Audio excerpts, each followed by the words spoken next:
నమస్తే madam. Madam నమస్తే అండి. అండి చెప్పండి. అంటే ఇప్పుడు మనకు ప్రాథమిక దశలో అంటే స్టార్టింగ్ లో మనకు కొంచెం అవగాహన రావాలంటే నేమింగ్ కొంచెం అవసరం లేదంటారు మేడం. అట్లా నేమ్. నేమింగ్ లో జరుగుతోంది ఏంటంటే నేమ్ పెట్టగానే అన్ని తెలుసన్న భావం వచ్చేసి ఎప్పుడు తెలుసుకోం మనం. నేమింగ్ లో డేంజర్ ఇది. పేరు పెట్టగానే అన్ని తెలిసేసే అని అని దాన్ని ఎప్పుడు చూడం.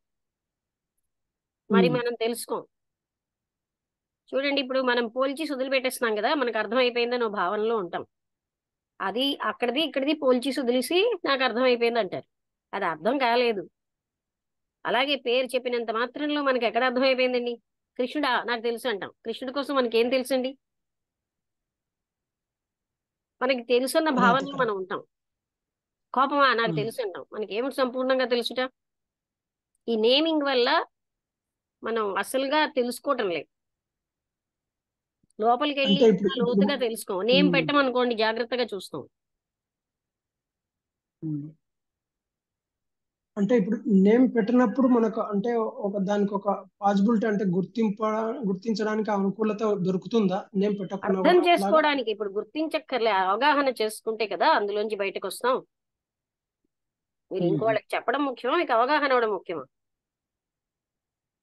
ముందు నాకు అవగాహన అయితే కదా మేడం నేను అవును. చెప్పడానికి వేరే వాళ్ళకి. అవగాహనకి పేర్లు అనే దానితోటి వల్ల మనం పేర్లు ఎప్పుడైతే పెడుతున్నామో మన మనసు కండిషన్ అయిపోయింది. ఇంకా దాన్ని చూడం. ఓ వ్యక్తి వచ్చాడు ఉమ్. అనుకోండి, ఇతను ఏదో జర్మనీ వాడండి అంటే, ఆహా జర్మనీ వాడా, మనకి ఏం తెలుసండి జర్మనీ వాడి కోసం? మనం ఏమోని తెలిసిపోయిందని తీసుకుంటామండి.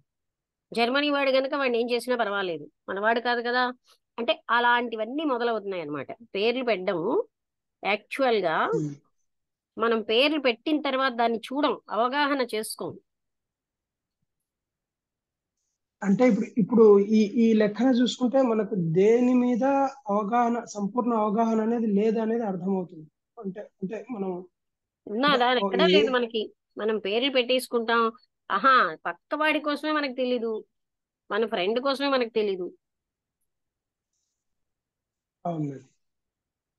దేని గురించి మనం వివరించలేని స్థితిలో ఉన్నాము, కానీ అన్ని తెలుసని అనుకుంటున్నాము. అదైతే అని మనం కరెక్ట్. అలా భావిస్తాం. అవును మేడం. నేమింగ్ అని లేకపోతే చాలా జాగ్రత్తగా గమనిస్తాం అన్నిటిని. ఉమ్. ఈ ఈ ఈ అంటే ఏదైనా అది అవగాహన మెయిన్ ఇంపార్టెంట్. అంటే ఇప్పుడు నేమింగ్ లేకపోవడం కానీ ఏది ఏది చెప్పినా అవగాహన రావడానికి కొంచెం మనకు ఈ తత్వంలో డీప్ గా పోతేనే మనకు అది వస్తుందని నాకు మామూలుగా కూడా తెలుసు. పేరు పెట్టేసాం అనుకోండి, మరి ఇంకా దానికోసం చూడం. ఆ పేరు తెలుసుకున్నప్పుడు ఉమ్. చూడలేదు, ఇప్పుడు తెలుసుకోం. అలాగే మనం అసంపూర్ణంగానే ఉండిపోతూ ఉంటాం. ఏం తెలుసుకోకుండానే పేర్లు వాడేస్తాం. ఉమ్.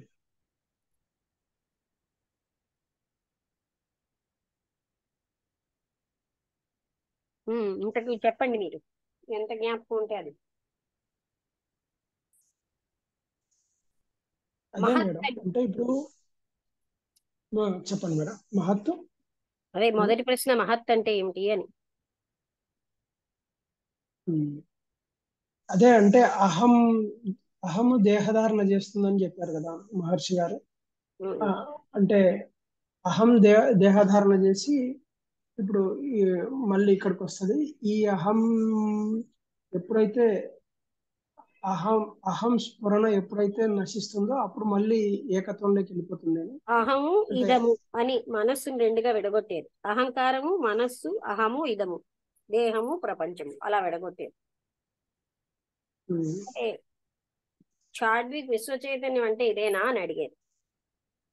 ఉమ్, అంటే ఇంక విశ్వ చైతన్యం అంటే టోటల్ గా ఉన్న ఏకత్వం ఏకత్వ భావనే విశ్వ చైతన్యం కదా మేడం. మహర్షి ఏమన్నారంటే జీవుడు జగత్తులకు పుట్టుకకు పూర్వస్థితి అది. అవన్నీ దాని ఆ, అంతర్భాగాలు. ఉమ్, పూర్వస్థితి. క- విశ్వ చైతన్యం ఇది ఉంది. అందులో నుంచి ఆకారం అంటే ఆ అభాసలాగా వచ్చి మళ్ళీ ఆకారం తీసుకొని అహం లాగా ప్రవర్తించి మళ్ళీ అదృశ్యమైపోయే స్థితిని అహంకారము మనం మనస్సు, మనస్సులోంచి అహము, ఇదము. అంటే ఇదం అంటే జగత్తు. మనస్సులోంచి నేను, ఆ, జగత్తు పుట్టే. ఆ, ఉమ్, విశ్వ చైతన్యం అంటే అదే చెప్పారు. జీవుడు జగత్తుకు పుట్టడానికి పూర్వం నుంచి ఉన్న స్థితి విశ్వ చైతన్యం. ఉమ్. అక్కడ నుంచి జన్మ తీసుకొని రావడమే అహం అంటే యొక్క అలా స్థితి. అయితే సినిమా తెర మీద అన్ని అంత చిన్న తెర మీద ఎన్నో ఉన్నాయో, అలాగే మనస్సు అనేది చిన్న దాని మీద సకలం అంటే ఇలా అన్ని చూపిస్తోంది. అన్ని లండన్ లాంటి పెద్ద నగరాలను అంటూ అది చెప్పారనమాట. ఉమ్, అయితే విశ్వ అవును. చైతన్యం ఆత్మజ్ఞానం కానట్లేనా అని అడిగారు. ఉమ్, అంటే విశ్వ చైతన్యం అహంకరణాన్ని వెన్నుదన్ని ఉంది. దానిని ఈశ్వరుడని, అహంకరణాన్ని జీవుడని అనవచ్చు. ఈశ్వరుని బ్రహ్మమని అనవచ్చు. అక్కడ ఎట్టి భేదము లేదు. అంటే ఫైనల్ గా ఇవన్నీ ఒకటే. ఇప్పుడు అహాన్ని విశ్వ చైతన్యం వెన్నుదన్ని ఉంది అంటే మనకు ఆత్మరూపంలో ఉన్న స్థితి అనుకోవచ్చు మేడం, అదేనా? అంటే దానికి వెనకగా ఉన్నది విశ్వ చైతన్యమే.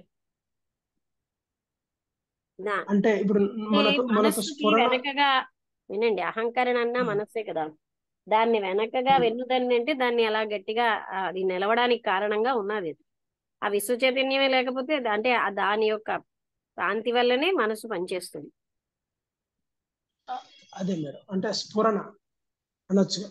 మళ్ళీ మళ్ళీ పేరు పేరు మళ్ళీ ఇంకో పదం దానికి పెట్టాలి. ఎందుకు పెట్టడం? అదే అవును మేడం. మనం పదాలు పెట్టుకుని మనకు అలవాటు అయిపోయింది. దట్ ఆ స్ఫురణ కూడా మనకు తెలీదు, కానీ మనకు తెలుసు అని భావిస్తున్నాం. అవును మేడం. ఇప్పుడు మనకి ఈ రకం ఒకటండి. అల్లక్కడేదో చదువుతున్నామండి, అవి పదాలు చదివేశాం. ఇక్కడ పదాలతో పోల్చేస్తాం.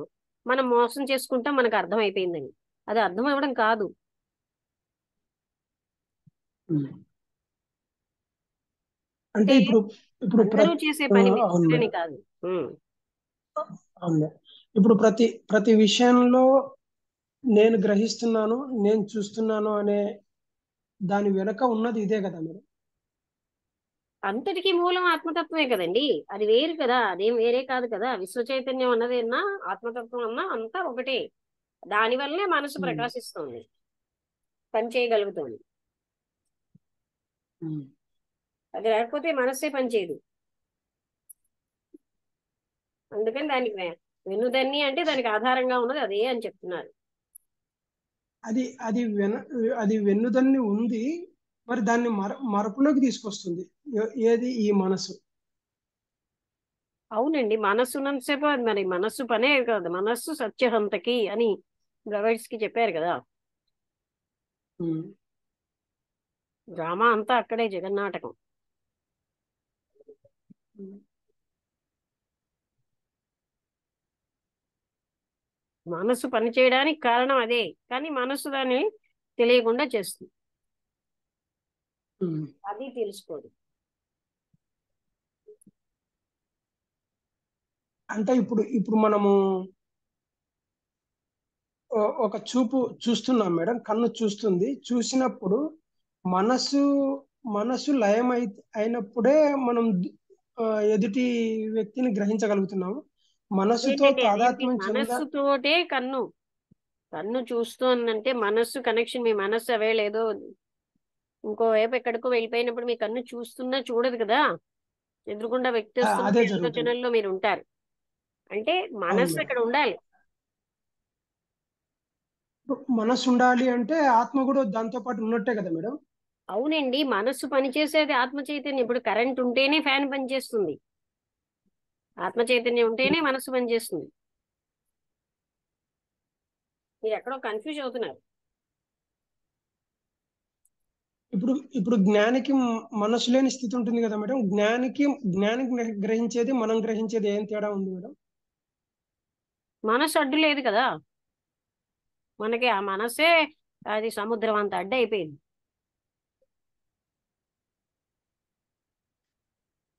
అంటే అక్కడ అక్కడ ఆయన ఆయన తీసుకున్న ఇక భావాన్ని పదం మనం పెట్టొద్దు. తీసుకోలేకపోతామా? జ్ఞాని మనస్సు లేదు గనక సర్వస్వాన్ని తెలుసుకోగలడు. ఆయనకి ఇంకా అదంతా ఆత్మతత్వంగానే చూస్తాడు. మనకి మనస్సు ఉంది గనక ఇదంతా సత్యం అని, ఈ భిన్నమైన జగత్తంతా సత్యం అని భావిస్తున్నాం. ఇంకా అక్కడ ఏదో పదం వెతక్కండి మీరు. ఆ పదం నేను అదే వెతకడం వల్ల మీకు వెతుకుతున్నాను మేడం. అవగాహన అయ్యేది లేదు. అవును మేడం. మీరు ఇందాక నుంచి అదే వెతుకుతున్నారు. అంటే పదం అంటే ఇప్పుడు కారణము అని అందాం అనుకున్నాను. కారణము ఇంకా అవన్నీ లేదండి, దాని అది కార్యకారణ స్థితితో రాదు. ఆ సృష్టికి కారణంతో జరగలేదు. ఉమ్. అంటే పదం విన్నా కారణం మీకు లేకుండానే ఏమర్థమైపోతుంది, అక్కడ మీరు అవగాహన చేసుకోవటం లేదు, మనస్సు అడ్డుతోంది. ఉమ్, అసలైన ఉమ్, దాన్ని మనం గ్రహించకుండా అది అర్థం చేసుకోండి. మీరు అందులోకి వెళ్ళండి. అక్కడ ఏదో ఉమ్. పదం ఉంది, ఆ పదం ఏమిటి అని అవి పట్టుకోకండి. అక్కడ పదం లేదు, ఏమీ లేదు. ఆ అవేర్నెస్ ఉంటుంది దానికి అక్కడ.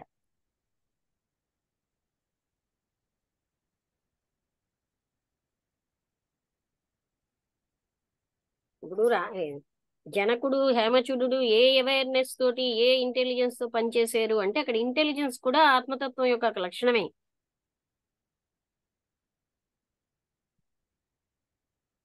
ఆ చిన్న దానికి మీరు అన్ని అవగాహన వదిలేస్తున్నారు. ఇదంతా అసలు పాయింట్ ఏంటంటే ఇంటెలిజెన్స్ ఉంటుందని మర్చిపోయారు మీరు. ఉమ్. అది మెంటల్ కండిషనింగ్ పెట్టుకుని వింటున్నారు. అందుకు మీకు అలాగా అదే పట్టుకుంటున్నారు కదా. అవును మేడం.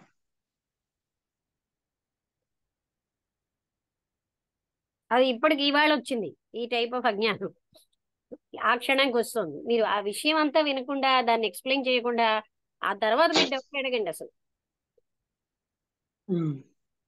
అందులో మనకి ఇందులో సంబంధించిన దాంట్లో మనస్సే ఆ చిన్నదిగా ఉన్న మొత్తం అంతా ప్రపంచం ఎన్నెన్ని లోకాలో చూపించగలదు. ఎలా అయితే సినిమా తెరకి అక్కడ తెర అని మర్చిపోతున్నాం, అవన్నిట్లో పడిపోయి అవి నిత్యము సత్యము కాకపోయినా అవే సత్యం అనుకుంటున్నాం.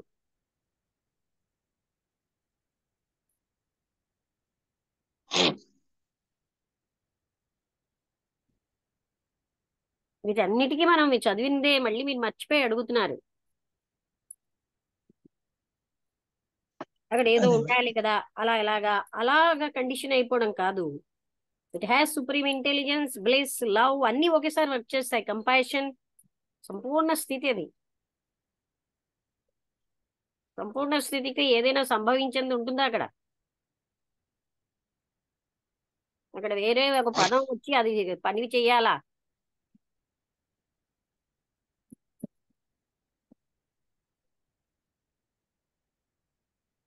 అక్కడ అక్కడ అకారణ ప్రేమ అన్నారు కదా మేడం. అకారణ ప్రేమ అంతేనండి. అంటే ఇక్కడ మొత్తం సృష్టి కూడా అద్దంలో ప్రతిబింబం లాంటిది. అంటే అద్దము అక్కర్లేదు, వస్తువు లేకుండా సృష్టించే ఆ సృష్టిని ప్రతిబింబం చేయగలిగేటటువంటి ఆత్మతత్వానికి ఏది అసంభవం?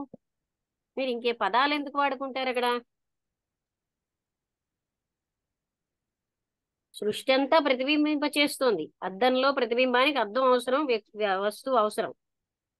ఈ అద్దము వస్తువు లేకుండా సృష్టిని ప్రతిబింబింప చేస్తోంది ఆత్మతత్వం. అంత అంత సమర్థత ఉన్నది.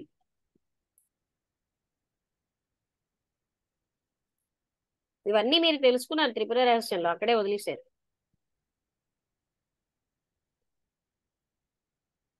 అవును. సర్వ సమర్థత ఉంది అక్కడ, ఏదైనా చేయగలదు, సంపూర్ణ స్థితి.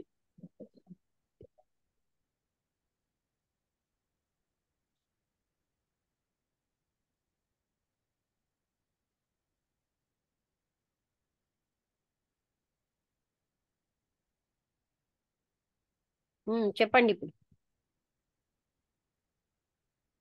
ఏం లేదు మేడం. ఇంకా అదే అవగాహన అయింది మేడం. మీరు ఆ క్షణంకి ఆ క్షణంకి వచ్చింది ఇవాళ ఇవాళ మీకు ఆ జ్ఞానం బ్యాక్గ్రౌండ్ వదిలేశారు. అక్కడ ఏదో అదే కండిషన్ అదే అయిపోయారు, ఏదో ఒక పదం పెట్టాలి, అలా లేకపోతే అది ఎలా చూడగలదు. అది సంపూర్ణ స్థితి, అక్కడ అన్ని రకమైనది ఉంటుంది. అక్కడ వేరే పదంతో లేదు, అది అవగాహన చేసుకోవాల్సిందే. దానికి అసాధ్యం అంటూ ఏది ఉండదు.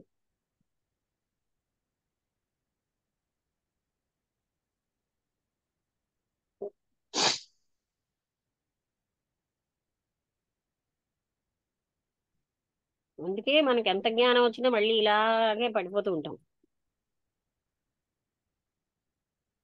ఏదో ఒక ఆలోచన వచ్చింది, ఆ ఆలోచనతో అలా అలా అలాగా ఊహించేసుకుంటూ మనం మళ్ళీ మిస్అండర్స్టాండ్ చేసుకుంటున్నాం కదా. ఇదంతా మనం అవును మేడం. త్రిపుర రహస్యంలో క్షుణ్ణంగా చదివాం. తర్వాత కృష్ణమూర్తి గారు కూడా ఎన్నిసార్లు అబ్జర్వర్ లేకుండా ఉంటాడు, అంటే సీయింగ్, థింకర్ లేకుండా చూడగలగాలి, సీ సీ అంటే చూసేవాడు లేకుండా చూడగలగాలి. ఇవన్నిట్లో మనకి ఏమర్థమైందండి?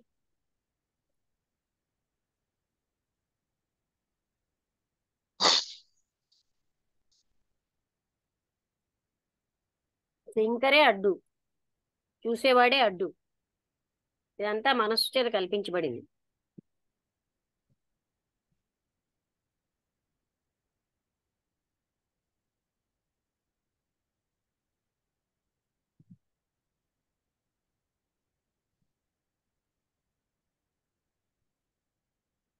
ఎరుక ఎప్పుడు మనస్సుకు సంబంధించింది కాదు. చెప్పండి ఇప్పుడు ఇవాళ మీకు ఏమేమి విషయాలు జరిగాయి? ఆ,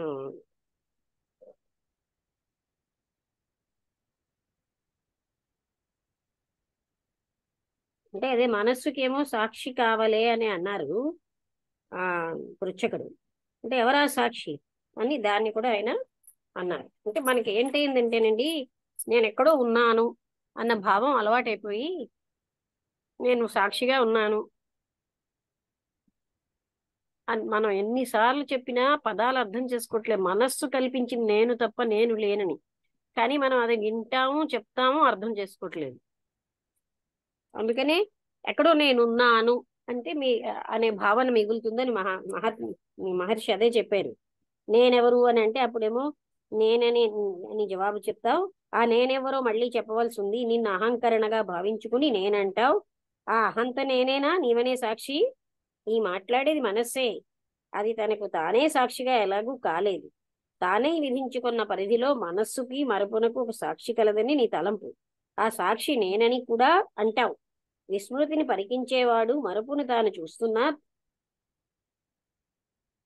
మానవలే. అట్టి స్థితిని తను ఆపాదించుకునేంత ఉద్ధతి ప్రస్తుత మనస్సుకు ఉండజాలదు.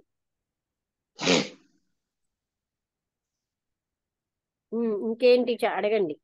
అంటే మీకు ఇప్పుడు అర్థమైందా విషయం? ఇది కొంచెం ఎక్స్ప్లెయిన్ చేయండి మేడం. ఏది? కాదు కాదు, మీరు ఏదో ఇందాక ఎక్కడో ఒక పదం ఉండాలని అనుకుంటున్నారు కదా. ఆ పదం అంటే అదే ఇందాక చెప్పాను కదా మేడం, కారణం.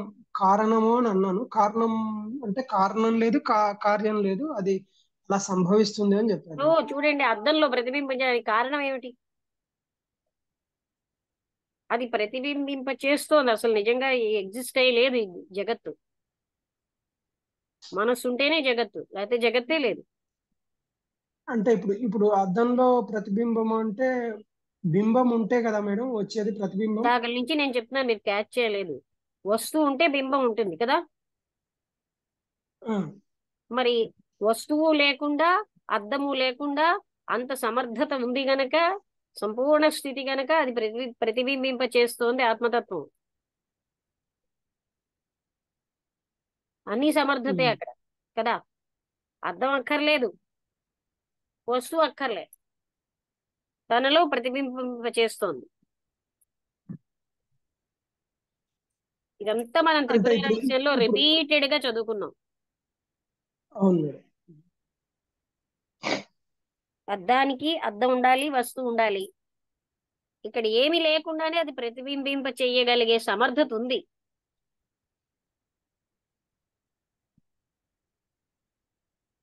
ఇప్పుడు లోకము ఇదంతా ప్రతిబింబము అని అంటున్నాం కదా మేడం. ప్రతిబింబం అంటే ఇది ఆత్మకు ప్రతిబింబం అన్నట్టేనా మనం?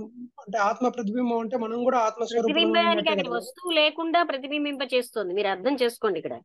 ఇప్పుడు నేను ఎదురుగుండా ఉమ్, యాపిల్ పండు చూస్తే యాపిల్ పండు అక్కడ కనబడుతుంది. ఆత్మతత్వం ఉమ్. ఎంత పవర్ఫుల్ అంటే దానికి ఏ వస్తువు అద్దము లేకుండానే అది ప్రతిబింబింప చెయ్యగలిగే సమర్థత ఉన్నది. ఆ వాక్యం మీరు నెగ్లెక్ట్ చేస్తున్నారు. అవునా?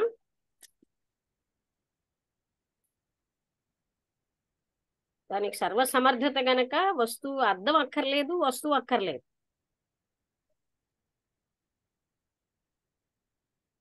ఉమ్.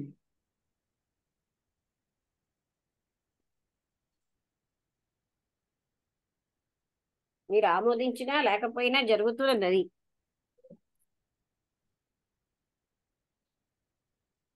విషయం అంటే అర్థమైందా? ఎక్కడైనా అంటే ఎక్కడైనా క్రియేట్ అవుతుంది, ఎక్కడైనా అదృశ్యం అవుతుంది, అంతే ఇంకా. కాదండి, మొత్తం జగత్తంతటిని ప్రతిబింబింప చేస్తోంది ఆత్మతత్వం.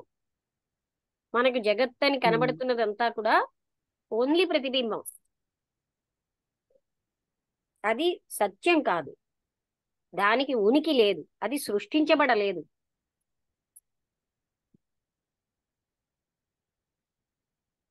మీరు అప్పుడు క్యాచ్ చేయలేదేమో కదా ఈ విషయాన్ని.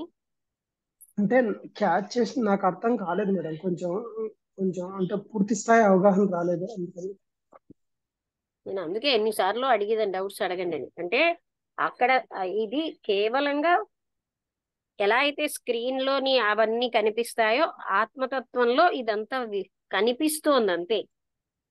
ప్రతిబింబించినటువంటి ప్రతిబింబమే జగత్తు. ఒక్క ఇంద్రియాలతోటే పట్టుకోగలం తప్ప అసలు జగత్తుకు ఉనికే లేదు.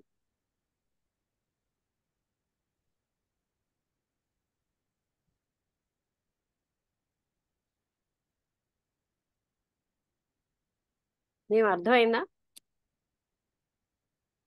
ఇంద్రియాలతోటి అంటే ఇప్పుడు మన మన ఆ, మామూలు స్థితిలో మనం పట్టుకోగలం ఈ జగత్తును. ఎన్ని స్థితులు కాదు, ఇంద్రియాలతోటి పట్టుకోగలం. ఆ ఇంద్రియాలు కానీ ఇంద్రియాలు ఏమి పనిచేయకుండా ఉంటే జగత్తుకు అస్తిత్వమే లేదు. ఉంది అన్న భావనలో మనం ఉన్నాం. అదే మిథ్యాభావం. స్క్రీన్ మీద బొమ్మలన్నీ అబద్ధం అని మనకు ఎలా తెలిసినాదో ఇది కూడా అలాంటిదే. అదే ఇందాక శారద గారితో అన్నాను, అది అసత్యం అని తెలుసుకున్నారు, ఇది అసత్యం అని ఎప్పుడు తెలుసుకుంటామని.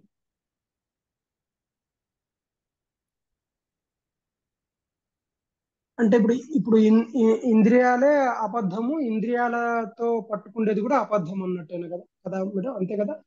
అంతే కదా, మనం ఇంద్రియాలని నమ్ముతున్నాం ఎక్కువ.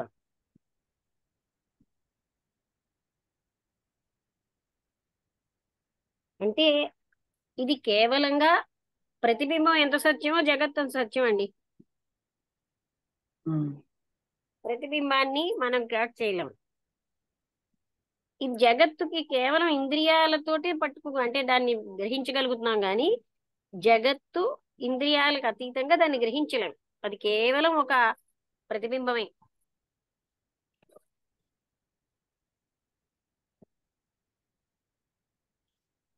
ఇంద్రియాతీతంగా గ్రహించాల్సిందే అదే తత్. అది ఆ ఇంద్రియాలతో గ్రహించేదంతా మిథ్య అని మనకు అర్థమవుతుంది. అదే సత్యం అని బతుకుతున్నాం.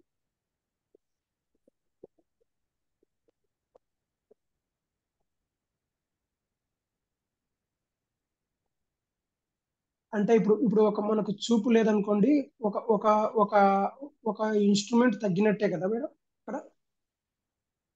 ఇన్స్ట్రుమెంట్ అలా కాదండి, మామూలు వ్యవహారిక భాషలో కాదు. ఈ ఐదింద్రియాలే జగత్తుని అంటే ఆ, ఐదింద్రియాలతో చూస్తున్నాం, మనం ఇంద్రియాలని నమ్ముతాం.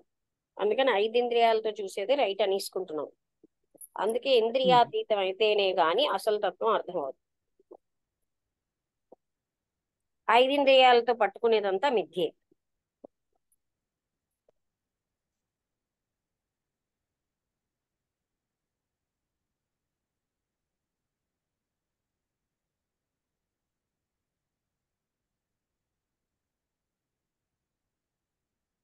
ఇదంతా మనం త్రిపుర రహస్యంలో రిపీటెడ్ గా తెలుసుకున్నాం.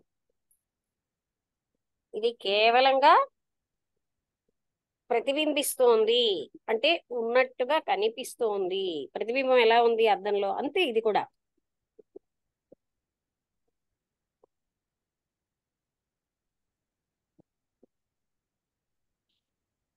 అది రియల్ అనే భావనలో శరీరం రియల్ అని ఎలా అనుకుంటున్నామో జగత్తు రియల్ అని అలా అనుకుంటున్నాం.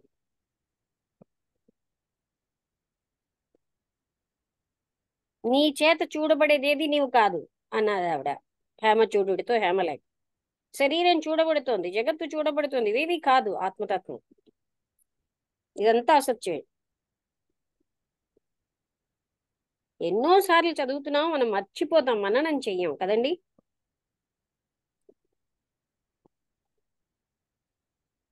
అలాగే యోగ వాసిష్టంలో కూడా సృష్టించబడలేదు, ప్రతిబింబిస్తోందని చెప్పారు.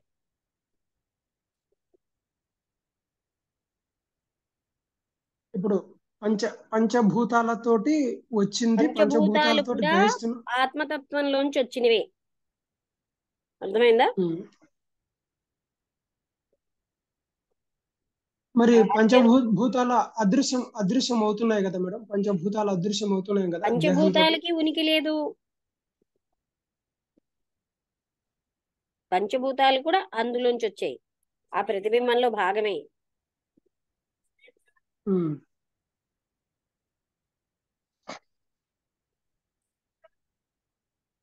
ఎవరు? అంటే మన అస్తిత్వం అంతా దాని మీద ఉంది కాబట్టి ఇదంతా భ్రమనే. కరెక్ట్. అంటే మనం అలా రియల్ అని భావిస్తున్నాం అంతే. అదే మేడం, మన అస్తిత్వం అంతా సరే, పంచభూతాల మీద సేపు ఉంది అయింది కాబట్టి క్లాస్. చెప్పండి. అంటే మన అస్తిత్వం పంచభూతాల మీద ఉంది కాబట్టి పంచభూతాలు అవి అది కూడా కరెక్ట్ కాదు కాబట్టి ఈ పంచభూతాలతో పాటే ఇది కూడా భ్రమ అంతే. బాడీ నీ చేత చూడబడేది ఏది నువ్వు కాదన్నది కదా. బాడీ మనం చూస్తున్నాం, అది కూడా ప్రకృతిలో భాగమే. సో ఆ ప్రకృతి ఎంత రైటో ఇది అంతే. అవును మేడం, ఇప్పుడు ఒక చెట్టు ఎంతనో ఈ దేహం కూడా అంతే. అంతే. నేననే ఒక మిథ్యా అహంకారం మనం పెట్టుకుంటున్నాం భావన. ఆ ఫాల్సిటీ రియల్ అని భావిస్తున్నాం.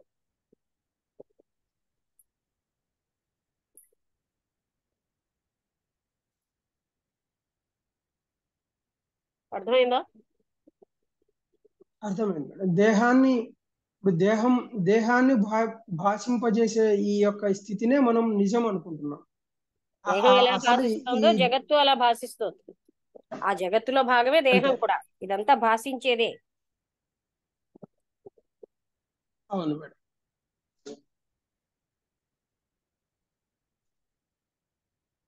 ఈ భాషించడానికి కారణమైన స్థితిని మనం గ్రహించలేకపోతున్నాం.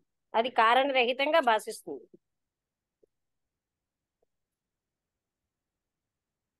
అది కార్యకారణానికి అతీతమైంది.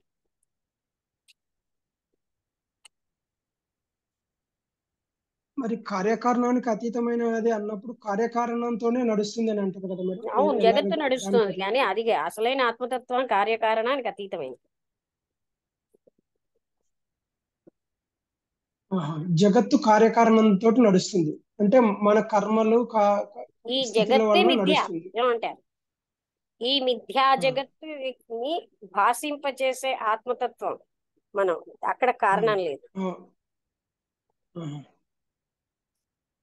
దానికి కారణం లేదు కానీ మనకు కారణం ఉంది, ఎందుకంటే మనం మనం అనేది లేదు. కార్యంలో మునిగిపోయాం. అంటే మనం ఇంకా చెప్పాలంటే నేను బాడీ అనే దాంట్లో మనం ప్రతినిత్యం 24 గంటలు అది పెంచుకోవడం వల్ల స్థిరపడిపోయింది.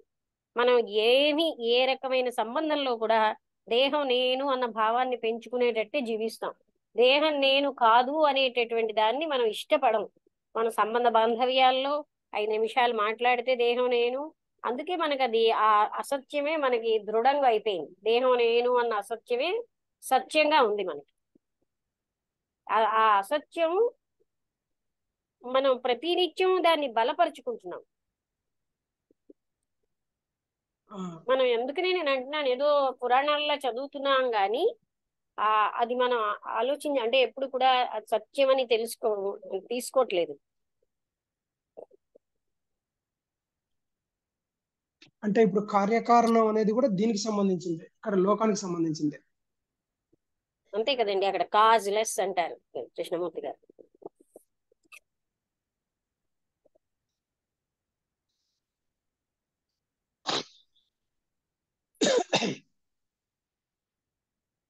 దానికి ఎందుకు ప్రిన్సిపల్స్ దేంతో దానికి ఒక కట్టడే లేదు. అది ఈ రకమైన పద్ధతిలో జీవించాలి అంటే అది జీవించితే కదా ఆత్మతత్వానికి ఏ రకం ఉంటాయి. సర్వానికి ఆధారంగా అదే ఉంది. అందుకని సృష్టి అన్నది సృష్టించబడలేదు. అందుకనే దానికి అదేమని ఏదైనా సృష్టించబడిన దానికి నాశనం ఉంటుంది, దానికి నాశనము లేదు. ఆ ప్రతిబింబం విలీనం అయిపోతుంది తప్ప నాశనం లేదు.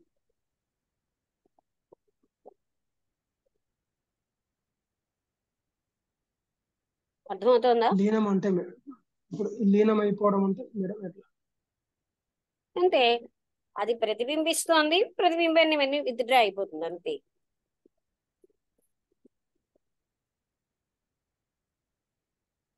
అంటే విత్డ్రా అవ్వడం అంటే అక్కడ ఏదైతే ఉందో అక్కడ ఏదైతే ప్రతిబింబించడానికి కారణమై ఉందో ఆ కారణం తను ఉపసంహరించుకున్నప్పుడు విత్డ్రా అవుతుందా ఎలా? కారణం ఏం లేదండి అక్కడ, ఆ కారణంగా చేస్తుంది అది. మీరు మళ్ళీ పెట్టకండి కారణం అని, అక్కడ కారణం లేదని చెప్తున్నాం కదా. ఎందుకు అలా చేస్తుంది అంటే ఎవరు చెప్పలేరు కదా, అది ప్రతిబింబింప చేస్తుంది అంతే. అక్కడ మీ మనస్సు వెళ్ళలేదండి, దాన్ని ఊహించలేదు. ఉమ్. మనస్సు తనకి అంతా తెలుసున్నదే టెంపరీ అండి. పెడుతుంది, మీకు తెలుసున్న కారణాలే అక్కడ పెడుతున్నారు. తెలియని దానికి వెళ్ళలేదు కదా మనస్సు, ఉమ్. గస్ చేస్తుంది.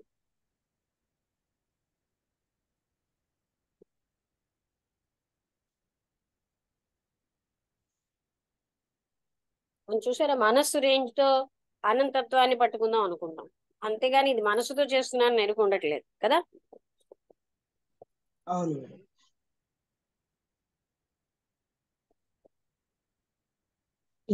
ఇంద్రియాలతోనే చేయాలని ట్రై చేస్తున్నాం. ఇంద్రియాలు అనేది కరెక్ట్ కాదనేది మనకు ఇంద్రియాలు మనస్సు, 5 ఇంద్రియాలకి అతీతంగా మనస్సు ఆలోచించిస్తోంది. అక్కడ ఏంటి, ఆ కారణం ఏంటి, ఇవన్నీ అది ఏం చెప్పినా వింటలే, ఎందుకంటే తన ఊహలోంచి ఉన్న వాటిని కోరుకుంటుంది. కానీ జగత్తుకు అస్తిత్వమే లేదని ఈ త్రిపుర రహస్యంలో ఎన్నిసార్లు చెప్పారు. ఇది అద్దంలో ప్రతిబింబం లాంటిది, నీ బాడీ కూడా అలాంటిదే. అందుకనే బాడీకి మృత్యు ఉండొచ్చు కానీ నీకు లేదు.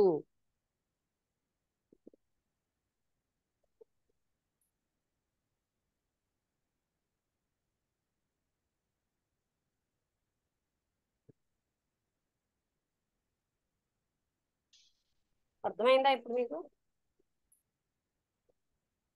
ఇంకా టైం పడుతుంది మేడం. అంటే మనస్సుతోటి అది ఉమ్. అడ్మిట్ అంటే దీన్ని చేయడం అంటే అవన్నిటికీ మనం అంటే వినేటప్పుడు కంపేర్ లేకుండా వింటే వెంటనే అర్థమైపోతుంది. ఏది ముందున్న జ్ఞానాన్ని తీసేసి వినండి, అర్థమవుతుంది.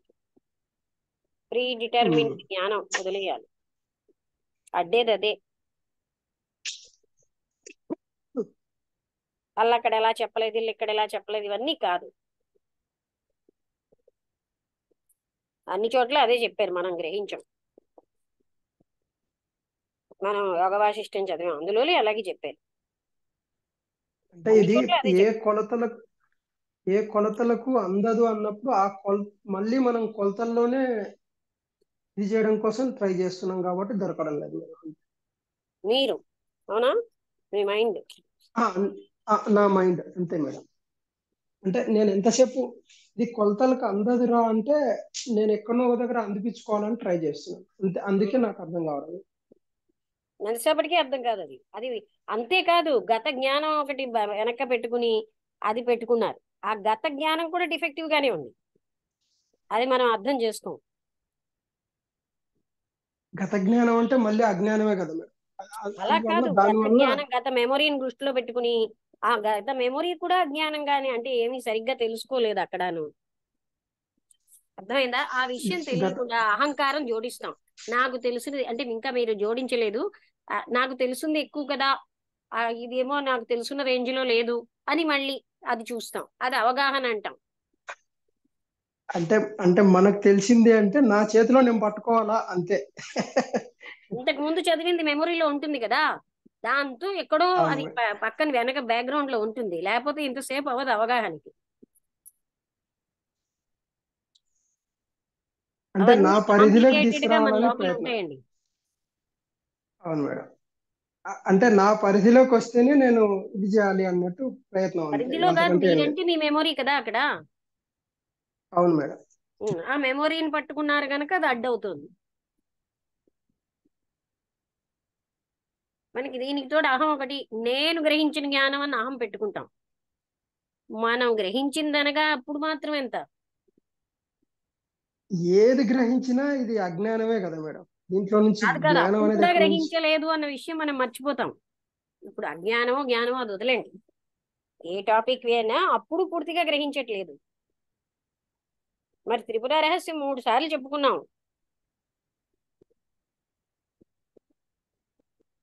దత్తాత్రేయుల వారు మనకి స్టాండర్డ్ కాదు, మన మెమొరీ స్టాండర్డ్.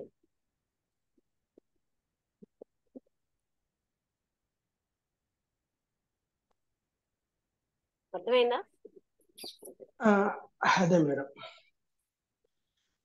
ఆ మెమొరీలో ఎక్కడో టాలీ అవ్వాలన్నమాట. ఎక్కడ టాలీ అవుతుందండి? మీ మెమొరీ అన్నీ కూడా ఏదో లాంటి పుస్తకాలు చదివేరు, అక్కడ అవేవో కాంప్లికేటెడ్ గా కూర్చుని ఉంది, అవి ఎక్కడ టాలీ అవ్వవు మీకు. నేర్చుకోవడం దగ్గర ఈ కంపారిజన్ మెమొరీ వదిలేయాలి. మెమొరీ అవును మేడం. వదిలేస్తే సెకండ్ లో అర్థం అయిపోతుంది.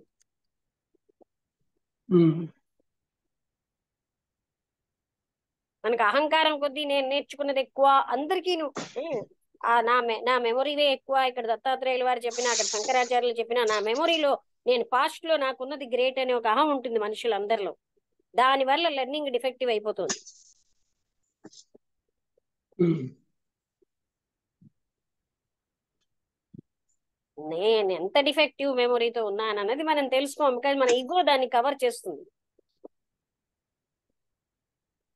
మనం నేర్చుకున్నది ఎంత, ఏమైనా అంటే నా చుట్టుపక్కల అందరూ నేర్చుకున్న వాళ్ళు ఉంటే నాకేం వచ్చింది, అది ఎప్పుడు మనం ప్రశ్నించుకోం.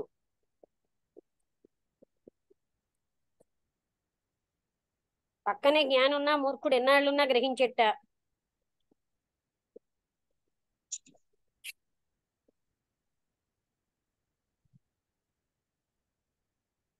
విన్నారని చెప్తున్నది, అంటే మన అహం అన్నమాట. ఆ, మెమొరీ గ్రేట్ అవును అంటాం. మేడం. ఆ కృష్ణమూర్తి గారి కంటే, ఉమ్. ఆ దత్తాత్రేయుల కంటే, ఆ శంకరాచార్యుల కంటే నా మెమొరీ, పాస్ట్ మెమొరీ నాకు గ్రేట్ అన్న అహం మనకి మిగులుతుంది. దాని వల్ల మనకి నేర్చుకోవడం అన్నది సంభవం అవ్వదు. మనస్సే అడ్డు, మెమొరీ కూడా మనసులో పార్ట్.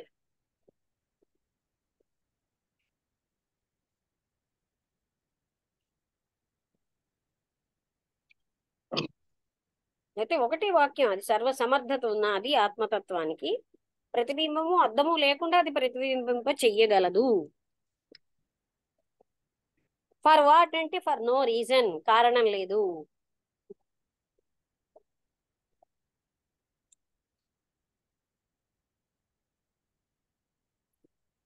అర్థమైందా? అర్థమైంది. Okay madam.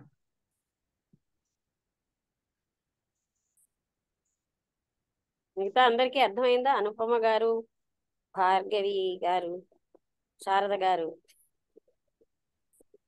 మేడం ఇక్కడ ఒక డౌట్ మేడం. ఇప్పుడు మీరు అంటున్నారు అంటే అద్దము అవసరం లేదు, ఇక్కడ వస్తువు అవసరం లేదు ప్రతిబింబంకి ఆత్మకి అంటున్నారు కదా మేడం.